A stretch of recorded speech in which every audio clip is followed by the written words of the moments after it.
changes are sweeping over the land. The approaching storm may seem violent and destructive to us, but to nature, it's a new beginning in the cycle of life.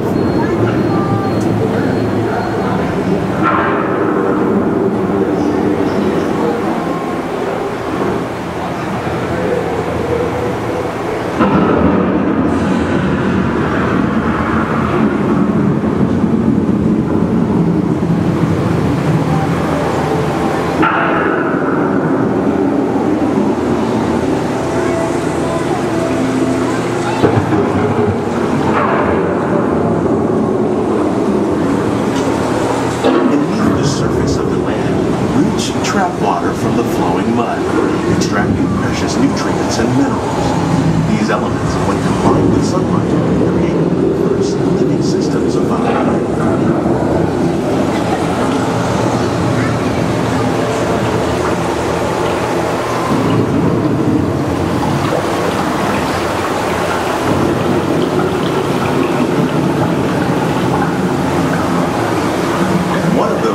Systems is the rainforest, home to the most amazing concentration of life on our planet. These dense and beautiful forests cover only a tiny portion of the Earth's surface, but they contain more than half of its plant and animal species. Rainforests are also extremely rich and productive living systems, providing us with oxygen, food, medicines, and other elements essential to our lives.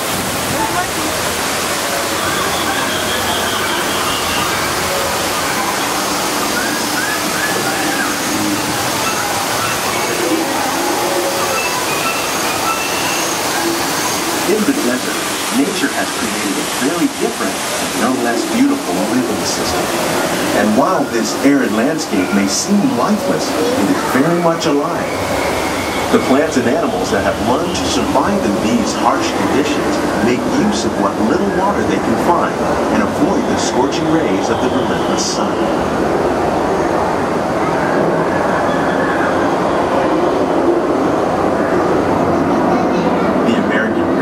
Appeared as desolate as the desert, but over time, rainwater and nutrients gradually penetrated the hard surface of this land. Even the hooves of the mighty buffalo helped create the rich soil.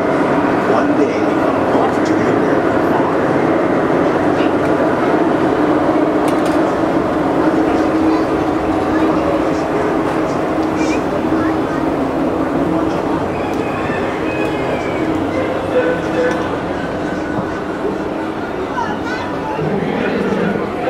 Of all the forces at work on the land, humans have had one of the most profound effects.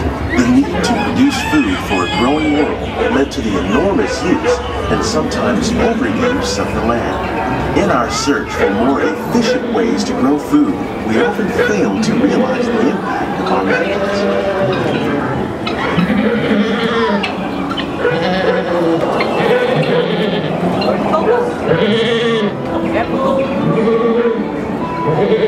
Today, we're learning to live with the land, discovering better ways to grow food that will assure both human and environmental well-being.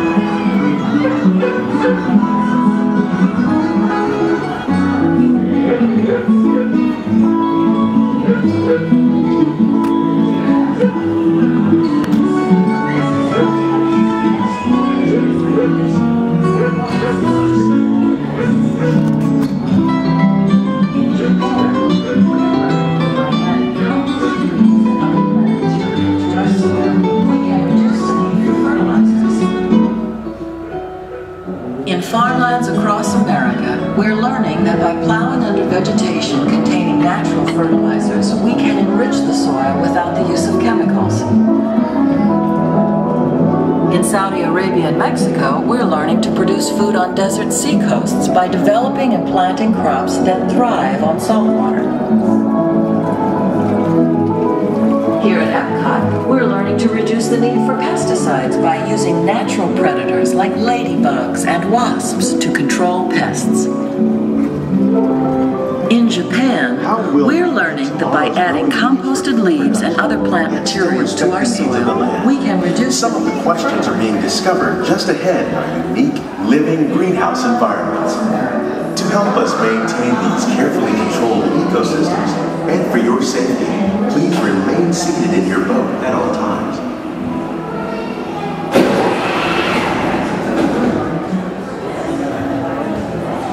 In these living laboratories, scientists from Epcot, the U.S. Department of Agriculture, and Nestle are exploring innovative ways to produce bountiful harvests now and into the future. The tropics are home to the greatest diversity of plants on the planet. Many of these, like bananas, cacao, coffee, and rice, are well known around the world. Others, like the jackfruit, fluted pumpkins, and dragon fruit growing here, represent the vast number of lesser-known tropical plants. Many of these are exceptionally high in vitamins and nutrients. Others are well adapted to growing in less than ideal conditions. The fluted pumpkin, with its edible seeds and leaves, thrives in the poorest soil conditions of Africa, making it a potential staple for millions of people. The unique-looking dragon fruit is actually a member of the cactus family. The fruits are high in vitamin C, rich in antioxidants, and have a light and sweet taste.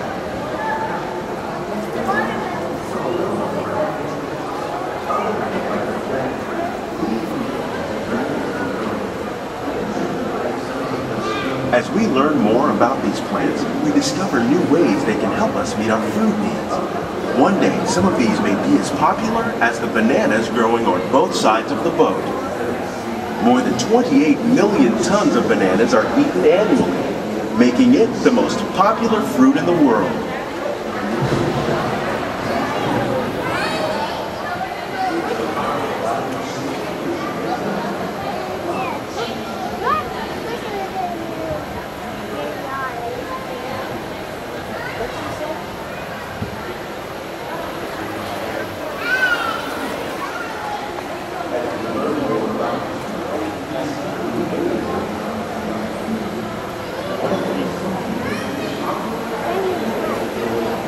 When we mention farming, you probably don't think of fish, but fish farming, or aquaculture, is an innovative way to increase harvests and protect wild fish populations.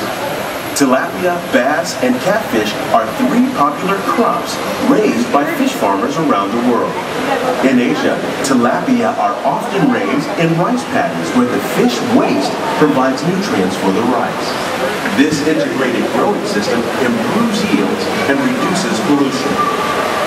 The American alligators on your right were once an endangered species. Raising alligators on farms has played an important role in decreasing pressures on wild populations. Nearly 30% of all fish consumed worldwide is raised on farms, making aquaculture an important part of our efforts to produce a bountiful harvest. Here at the land, we grow about 6,500 pounds of fish each year, many of which are featured in restaurants here at Epcot.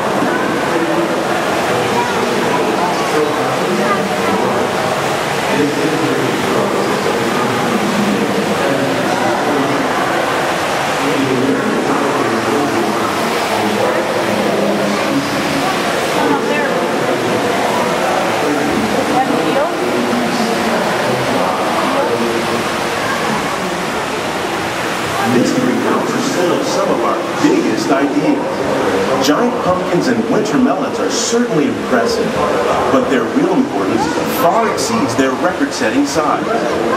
These supersized crops represent the best efforts of scientists and farmers to improve plant yields. Years of careful selection and crossbreeding results in plants that produce more food, are more resistant to pests, and can even grow in marginal climates. And it doesn't hurt that one 9-pound lemon will make about a gallon of lemonade on a hot summer day.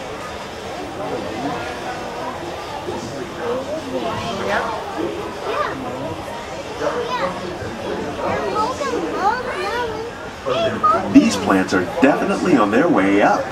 Vertical growing systems like ours increases airflow through the leaves, which helps to reduce disease. Diseases and pests are two of the biggest challenges faced by farmers around the world. Innovative growing techniques are just one way to fight these problems. Using beneficial insects to manage pest problems is another technique we're using. We're also growing plants using our novel nutrient film system. By recycling water and nutrients, the system can save farmers money and help protect the environment. Here's something you don't see every day: tomatoes growing on trees. These plants were originally developed by Chinese scientists. Tomato trees live longer and produce many more tomatoes. One of ours lived 16 months and produced over 32,000 tomatoes. Much of the produce you see growing in our greenhouses is served in the restaurants here at the land.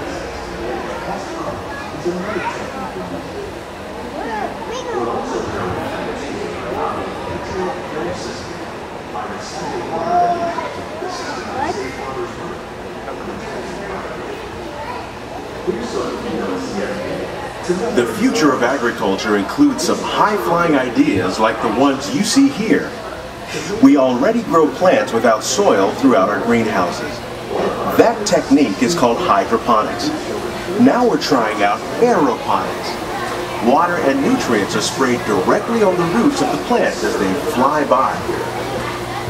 In our lab, scientists from the U.S. Department of Agriculture are working to develop dwarf pear trees. The fruit will be normal size, but the smaller trees will be easier to grow and harvest. The goal of all these experiments is to discover new ways to better grow crops in even the harshest environments. Who knows? One day, we might even be able to grow food during extended space flights.